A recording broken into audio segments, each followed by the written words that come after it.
CBC NewsNight. This time check brought to you by 100 Club Barber Studio, Colonnade, St Michael. The time is now 7 p.m. In our top stories tonight, Barbadians told to prepare for another possible COVID-19 wave. Well-known police officer's son charged, accused of making false reports. Barbados way ahead of its Caribbean neighbors with African engagement. And in sports, the Windies have a last-day fight on their hands to win or save the final test against Pakistan.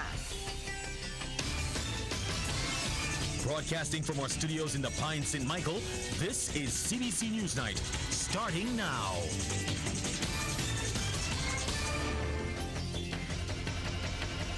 Very good evening to you. I'm Lisa Broom. Thanks for joining us. In our top story tonight, Barbadians should be prepared to fight another wave of COVID-19. Director of Medical Services at the Queen Elizabeth Hospital, Dr. Clyde Cave, says this reality is of grave concern to him when he contemplates what it could mean for Barbados' healthcare system. During last night's edition of The People's Business on TV8, he said they learned lessons from the spike at the beginning of this year, and Barbados is extremely fortunate its healthcare system did not fail during that time. The financial things involved in planning and setting up, the human resources and supplies that were consumed when we had that large number of cases, and subsequent to that, the strain that the hospital has been under with having more admissions than we normally do, sustained from that elderly population with comorbidities, that stretched us. I don't know how you know when a rubber band is going to burst, but I can tell you the tension and the stretch on our services were extreme. Dr. Cave says knowing how close we came to the brink, we cannot afford to be complacent. Especially in view of the experience in other places that their systems have broken. You just look at the videos from the Bahamas, you know, the releases from the university hospital in Mona in Jamaica, that's supposed to be the pinnacle of healthcare in the English-speaking Caribbean. And you figure and you pray, please let that not be us. A lot of our stress is seeing that, seeing the strain that we are under, and knowing how close we came last time, really dreading the influence that this new anticipated surge of more virus, more younger people being sick would put on the system. Another panelist on the program was President of the Barbados Association of Medical Practitioners, Dr. Linda Williams. She's also a member of the Adverse Effects Committee, which investigates reports associated with the vaccines. And according to her, there is no evidence to support any COVID-19 vaccine-related deaths in Barbados. To date, we have not linked any deaths directly to the COVID-19 vaccination. So although someone may say, well, I know so-and-so, they had a vaccination, they died. If the report came before us and we're investigating it, and we've investigated it, we are still going through the process in a couple of the cases, but to date we have not linked any death unequivocally to only attributable to the COVID-19 vaccination. Meanwhile, we also heard that Barbadians are stepping forward in their numbers to get the Pfizer COVID-19 vaccine. That's the word from co-coordinator of the National Vaccination Program, Major David Clark. I think the demand for the Pfizer has been quite good. Most have been people in the 30s and 20s have been showing up for the vaccine. There's a lot of interest with younger people as well. Lots of younger people have been calling, asking when are we ready to roll out, but certainly the interest is there. In the last three days, we did just over 1,600 vaccines. We are going to be opening up all the centers in the next, from tomorrow on going forward. So I think we will see a much larger take-up in the next 3 days. A major blaze was averted in the city as the Barbados Fire Service was able to extinguish a fire that broke out at the historic Colonnade Mall this morning. Fire crews from the Bridgetown Fire Station were pressed into action on receiving the calls at 6:50 a.m. Acting Chief Fire Officer Henderson Patrick says 6 tenders along with 20 fire officers were deployed to combat that blaze. The incident affected traffic flow as police diverted both vehicles and pedestrians traveling along Prince William Henry Street and Upper Broad Street. The acting chief fire officer said managing smoke inside the building was a challenge for fire crew. We had a lot of smoke extension in the ceiling because of how it is constructed. We have been able over the past 30 minutes to gain significant strides in getting that smoke out of the building. Both by doing lateral ventilation and also doing vertical ventilation. At present, we do not have any individuals that are considered to be in danger. We have asked the persons within the environment to evacuate so that we can have a chance to do our job and that they will not be affected by the significant amount of smoke that was being emitted from the building. Son of well-known lawman Station Sergeant Sebert Johnson was granted bail this morning after appearing at the Whole Town Magistrates Court. We have more from Shane Jones. All I can say at this moment is that the matter has been adjourned to 23rd of September, and they will wait further instructions from the client on this matter. Those were the brief comments from attorney Queen's Counsel Michael Ashley after his client, 38-year-old Dave Orlando Maynard, was granted bail in the sum of $5,000 with one surety. Maynard pleaded not guilty before Magistrate Wayne Clark this morning after he was arrested and charged with causing the wasteful employment of the police by knowingly making a false report tending to show that an offense was committed. According to police, Maynard told his father, Sergeant Johnson, that he was robbed at gunpoint in Speightstown, St. Peter. Sergeant Johnson then made a public appeal on radio, and the incident was carried in the media and formally reported to police on June 1st. Following that, formal and internal investigations were launched, and police say they showed that the accused made false reports. Maynard is scheduled to return to court on September 23rd. Shane Jones, CBC News. Thanks, Shane. And coming up, Barbados leads the way in Caribbean engagement with Africa.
Barbados is said to be ahead of its Caribbean neighbors as it engages with the African continent.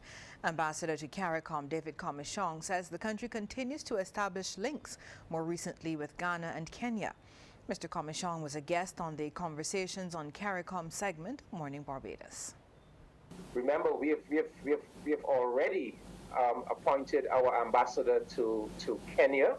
We have already selected the ambassador to Ghana. So those 2 missions are well underway. And also Morocco. We'll also be establishing a diplomatic presence in Morocco.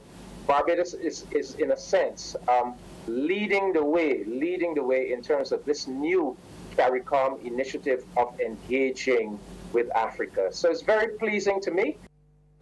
Ambassador Commichong is expecting results from the upcoming CARICOM-Africa Heads of Government virtual summit in September. The new leadership of the National Union of Public Workers intends to work on getting an appointed General Secretary as it attends to internal issues within that union. Kimberly Eargard, who led Team New Guard to victory in the recent elections, said the strengths and weaknesses in the Secretariat will be looked at so as to better cater to the membership. She was also a guest on Morning Barbados. In our canvassing, we would have picked up directly the issues that are affecting the membership, and the issues are not only individual issues but how they view the entire organization. So that is something that we want to work on as well. What we have recognized though coming out of the canvassing is that education and sensitizing, those are paramount in relation to taking NUPW forward, because a lot of what transpired over the past couple of months would have been given, let me use the term, would have been given legs because members were not educated into the structure, the rules, and what obtains within NUPW. Second Vice President O'Brien Smith intends to focus on the youth, which he says are key to the union. We need to get the younger members, especially within the union, to understand that the union is there for them. Because as younger members come through the public sector, contract work will become an issue. But we must also understand that negotiations must be held with the government in connection with the contract work, so that members will not be disadvantaged with their years of service if they want to engage in contract work. Over 100 boys have benefited from remedial sessions undertaken with the Babs Reading Clinic since its inception back in 2018. Founder Dr. Astra Bab provided the update after receiving a donation of books and branded polo shirts from Pastor Dale Haynes. This year's program was held virtually for the first time. This year, we had to do it online because of COVID, and we had to scale down because some children were suffering from online fatigue. But anyhow, this is, it's usually 5 weeks. This time we did it for 3 weeks so that the children would not get, too frustrated. How many you catered to this year? This year we catered to 15 boys. Last year we catered to 80. And the year before we catered to about 85. Since it is a reading clinic, we focus heavily on reading, and some children have a problem with deciphering words, so we show them how to break them down using phonics and syllabication. And we don't stop there, we also go into comprehension, so we teach them how to comprehend a text. And Pastor Haynes shared some details about the items he donated. Of some polo shirts with the logo of the Bab Reading Clinic and my book, looking at Over to You, motivational and developmental book. The book is highly motivational, and not being biased or not wanting to engage in hyperbole or exaggeration, but it's a phenomenal book in terms of you have a look at 11 fundamentals of cricket that can transform your life, leadership, and business. It's a very easy read. Well, still to come, the Bahamas government defends its handling of the COVID-19 pandemic. We also have sporting action coming up on Newsnight, but before we get to that, here is a tip from Cooperators General Insurance. This tip of the day is brought to you by Cooperators General Insurance Company Limited. Insurance the way you want it to be. While traversing the road, it is best at times to give up your rights in order to prevent an accident. You may very well save your own life or avoid being seriously injured. Cooperators General, promoting safety on our roads.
Regional news now, and we start in the Bahamas, where just over 129,000 doses of the COVID-19 vaccine have been administered, while 55,291 Bahamians are fully vaccinated.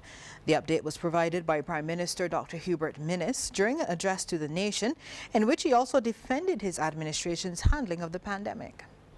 My administration saw it from the very beginning of the pandemic to strike a balance between protecting and saving lives, and also protecting livelihoods and jobs. We have put in place public health measures and guidelines to help slow the spread of the virus, while also allowing work to continue to save and to rebuild the economy. Bahamians have endured financial and social hardships due to this pandemic. We want our people to be able to earn a living while there are public health measures in place to help slow the spread of this deadly virus. It is vital that our people have access to work and to economic opportunities to take care of themselves and their families. With less than 4 months before the start of Sugar Mass in St Kitts and Nevis, the question remains whether the event will be virtual or in person. The country, like others in the Caribbean, is still battling the COVID-19 pandemic. Mass gatherings have been at the heart of Carnival throughout the years, but as we saw in 2020, the COVID-19 pandemic forced St Kitts and Nevis to find alternative methods of staging Sugar Mass, mainly by going virtual. But what's going to happen this year? In an exclusive interview with ZIZ News, Chair of the National Carnival Committee, Shannon Hawley, said right now it's too early to say Sugar Mass 50 will be a virtual carnival. However, they do intend to keep some virtual aspects, which proved to be successful last year. So what we're doing now is we're putting together a calendar of proposed activities.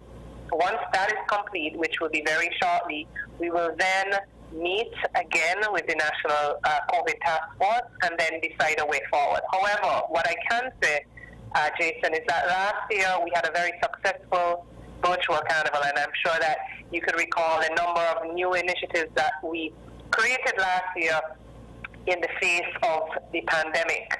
And this year it is the intention to build on that. So I am not saying at this point, and I don't think it is fair for any of us to say at this point, that we will be having a virtual carnival. But what I can say is there will be a virtual aspect, because I think the virtual aspect was really important in getting St. Kitts Carnival on the map, not only regionally but internationally. Over to St Vincent now. Aside from steaming and small earthquakes, activity at La Soufrière volcano has been low. Lead geologist Professor Richard Robertson says the activity is indicative of a volcano that has ended its eruptive phase. SO2 numbers are still, around between 250 to 350, so still coming down. So that's it. Other than that, very little any kind of activity from the volcano. There's still quite a bit of steaming, of course, and you're going to have steaming when you have a little bit more, when you have rain, and the dangers related to the volcano remain the same, certainly at the top, and also because of lahar. Professor Robertson says heavy rains over the weekend that lashed St Vincent resulted in lahars and flooding. As people know, there were quite a lot of flooding in places like South Rivers, from the seismic signals that we have, you certainly had some kind of lahar activity down most of the river valleys around the volcano. And it seems certainly in the rest of St. Vincent, you had lots of water on the ground. I've seen pictures of places in Annisvale, as I said, South Rivers and others. That's not surprising because of the amount of rain that we have. And certainly when we were going back and forth throughout the last week, you could see in the river valleys, Rabaka, all the valleys, Tuuma River, Cayo, Caro, all the rivers had water in them. Well, Chairman of CARICOM and Antigua and Barbados Prime Minister Dr. Gaston Brown says work continues to ensure the 15-member bloc has strong diplomatic representation on the African continent. He says CARICOM is moving speedily to establish an office in Nairobi, Kenya. Because we want to make sure we have stronger relations with Africa, and the whole intention is to move to Nigeria and other areas in Africa to make sure that we have strong diplomatic representation. Prime Minister Gaston Brown, who chairs the Caribbean community, says CARICOM is moving to establish a mission in Kenya. He made the announcement during a recent meeting with Nigeria's Aviation Minister, Hedi Sirika. The Prime Minister also proposes building trade ties.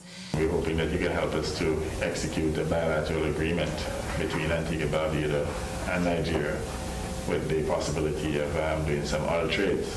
Sirika says recent legislation makes it possible for greater collaboration in the oil industry. The President signed the Petroleum Act, which is now becomes a law, and that opens up for investment and for also relationship with other countries.